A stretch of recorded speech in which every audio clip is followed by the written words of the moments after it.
Hey everyone, welcome back and I welcome you to a brand new section on design principles. And from this section onwards, we'll be starting with design principles. Now first of all, let's understand what is a design principle.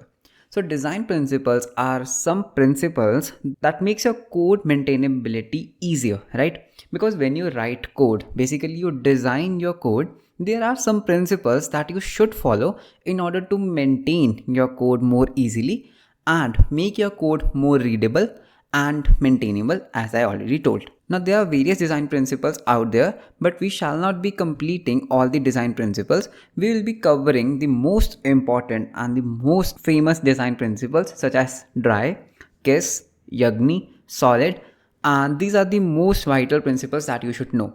Now design principles are more of theory and less of practical. So just bear with me in this section and let's start with the video. First on our list is dry, right? And dry stands for don't repeat yourself, which basically means that you should not repeat any part of code, okay? Any part of code in your code base. Let's understand it with an example, okay? Let's say I have a class, okay? Vehicle service. So vehicle service. Now what this class does is basically it has some methods that can service my vehicle, okay, as the name suggests. Now see, design principles are more of theory, as I already told you. So we need to relate the examples with the real life examples, then only we can understand it better. So here I have a class vehicle service, which basically means like servicing a vehicle. Now what let's make a method. So public void, let's say I will say service, okay, service, like let's say service the car, okay. Now what all we do when we service our car, so let's say I do that wash the car, okay, wash the vehicle, I would say. So first of all I say that wash the vehicle, and but before that let's say a routine checkup, okay. So first we do a routine checkup, I would say, okay. Then what we do, like in case of car, let's check the tire, okay, tires, and let's do one thing, let's change the engine oil, and then at the end we'll wash the vehicle, which is pretty basic, right? Like this is okay. Let's create one more function, okay, public void, to service a bus, okay. So a bus service. Now what happens in bus service, let's say first of all we repaint the bus, okay. Before repainting, let's do one thing, let's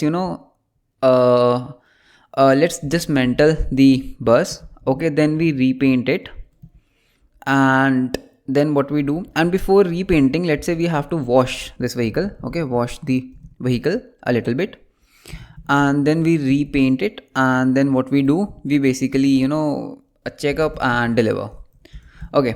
So this is okay. Now see what happens. Let's say first of all let's create a object of this class. So vc equals to new vehicle service, let's name it as vs. Now see what happens if I say vs dot hey go ahead and service my bus.